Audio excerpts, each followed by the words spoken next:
వర్షాకాలం సమీపిస్తున్న నేపథ్యంలో పట్టణంలోని ప్రధానమైన కాలువలు వ్యర్థాలతోనూ పిచ్చి మొక్కలతో చెట్ల కొమ్మలతో నిండిపోయి ఉండడంతో యుద్ధ ప్రాతిపదికన వాటిని వెంటనే తొలగించాలని అధికారులను ఆదేశించడంతో ఇరిగేషన్, డ్రైనేజీ, మున్సిపాలిటీకి చెందిన పారిశుద్ధ్య సిబ్బంది శుక్రవారం ప్రధాన కాలువల్లో పేరుకుపోయిన వ్యర్థాలు, పిచ్చి చెట్ల కొమ్మలను క్రేన్లతో తొలగించే కార్యక్రమాన్ని చేపట్టారు.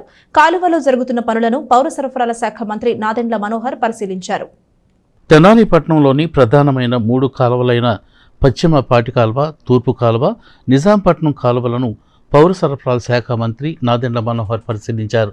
ప్రధానమైన కాలువల్లో పేరుకుపోయిన పూడిక, వ్యర్థాలు, పిచ్చి మొక్కలు, చెట్ల కొమ్మలు యుద్ధ ప్రాతిపదికన తొలగించాలని ఆదేశించిన మీదట శుక్రవారం జరుగుతున్న పనులను మంత్రి నాదెండ్ల మనోహర్ పరిశీలించారు.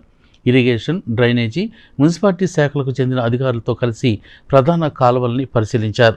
వర్షాకాలం సమీపిస్తున్న నేపథ్యంలో దిగువకు శుభ్రమైన నీరు వెళ్లవలసి ఉందంటూ దీనిలో అధికారులు ఎటువంటి అలసత్వం చూపించొద్దని, ఇందుకు సంబంధించి విషయాలను పూర్తిగా అధికారులతో చర్చించి పలు సూచనలు చేశారు. ఈ సందర్భంగా పౌర సరఫరాల శాఖ మంత్రి నాదెండ్ల మనోహర్ మాట్లాడుతూ వర్షాకాలం సమీపిస్తున్న నేపథ్యంలో పట్టణంలో ఉన్న డ్రైనేజీ కాలువలో పేరుకుపోయిన పూడికలను ఒకవైపు తొలగించడంతో పాటు ప్రధానమైన కాలువలైన పశ్చిమ పాటి కాలువ, తూర్పు కాలువ, నిజాంపట్నం కాలువల్లో పూర్తిగా వ్యర్థాలతోనూ పిచ్చి మొక్కలతో నిండిపోయి ఉందని, వాటిని తొలగించకపోతే దిగువనున్న రైతాంగానికి ఇబ్బంది కలుగుతుందని, అలాగే శుభ్రమైన నీరు కలుషితం అవుతుందని అన్నారు. ప్రధాన కాలువల వెంబడి ఆక్రమణలు పెరిగిపోయాయని, వీటి ద్వారా కూడా చెత్త చెదారం కాలువలో పెరిగిపోయిందని అన్నారు. దిగువనున్న గ్రామాలకి శుభ్రమైన నీరు వెళ్లవలసి ఉందని, అలాగే అనారోగ్య సమస్యలు రాకుండా ఇరిగేషన్, డ్రైనేజీ, మున్సిపల్ అధికారుల సమన్వయంతో యుద్ధ ప్రాతిపదికన వ్యర్థాలని తొలగించే కార్యక్రమాన్ని చేపట్టినట్లు ఆయన తెలిపారు. 47 కిలోమీటర్ల మేర ఉన్న 8 ప్రధాన కాలువలను శుభ్రం చేయటం ద్వారా అనారోగ్య సమస్యలు రావని అన్నారు. దిగువనున్న రైతాంగానికి సక్రమమైన మంచినీటిని అందించాల్సిన బాధ్యత కూడా మనపై ఉందని, ప్రజలు కూడా వ్యర్థాలను డ్రైనేజీలో వేయవద్దని ఆయన హితవు పలికారు. మంత్రి నాదెండ్ల మనోహర్ వెంట ఇరిగేషన్, డ్రైనేజీ, మున్సిపల్ శాఖల అధికారులు పాల్గొన్నారు. తెనాలి పట్టణంలో ప్రధానంగా వర్షాకాలంలో ప్రజలు ఎదుర్కొంటున్న సమస్యలు కాలువల పూడికి తీయకపోవడం వల్ల ఒక ప్రధానమైన సమస్య అయితే, సరైన శానిటేషన్, డ్రైనేజ్ వ్యవస్థ లేకపోవడం వల్ల ప్రజలు కూడా ఆ విధంగానే ఈ ప్రధానమైన పంట కాలువల్ని వాడడం అనేది ఒక ఆనవాయితీగా జరుగుతూ ఉంది. భవిష్యత్తులో రాబోయే రోజుల్లో ఒక మంచి ప్రణాళిక సిద్ధం చేసుకుని, దానికి బడ్జెట్ కేటాయింపులు అవన్నీ చేసుకుని అండర్ గ్రౌండ్ డ్రైనేజ్ ప్రాజెక్ట్ తెనాలికి తీసుకురావాల్సిన అవసరం 100% ఉంది.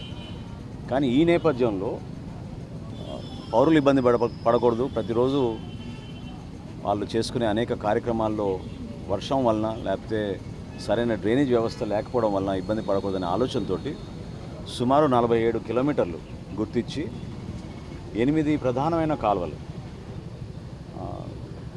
ఒక 4 రోజుల నుంచి మన కమిషనర్ తెనాలి మున్సిపాలిటీ గారు ఈ ఇరిగేషన్, అదేవిధంగా ఈ డ్రైన్స్, వీళ్ళ నేపథ్యంలో అధికారులందరూ కూడా సమాయుతంగా అద్భుతమైన కార్యక్రమం చేసుకుంటూ వస్తున్నాం. సో ప్రజలందరూ కూడా దీనికి సహకరించాలి. ఎందుకంటే ఎంక్రోచ్మెంట్స్ భయంకరంగా అయిపోయినాయి ఈ కాలువలపైన.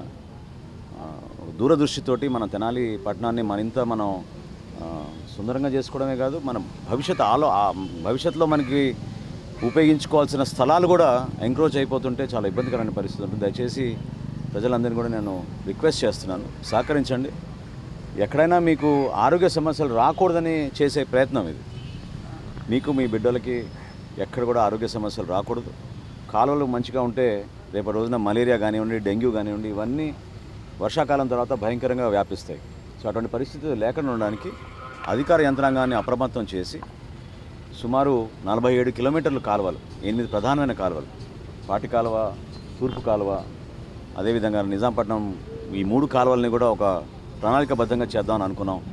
తేలప్రోలు డ్రైను, గోలిడొంక రోడ్డు, ఒక మారిస్పేటలో ప్రధానమైన డ్రైను, ఇవన్నీ కూడా టేకప్ చేసి నిదానంగా ఒక్కొక్కటి మున్సిపాలిటీ తరఫున కూడా మనం చేసుకుంటూ వస్తాం. జంపని కాలువ, గురిపాలెం రోడ్డు మీద ఉన్న కాలువ, వీటన్నిటిని కూడా ఇంకా అభివృద్ధి కార్యక్రమాలు చేయాల్సిన అవసరం ఉంది. తప్పకుండా రాబోయే రోజుల్లో వాటిపైన దృష్టి పెడతాం.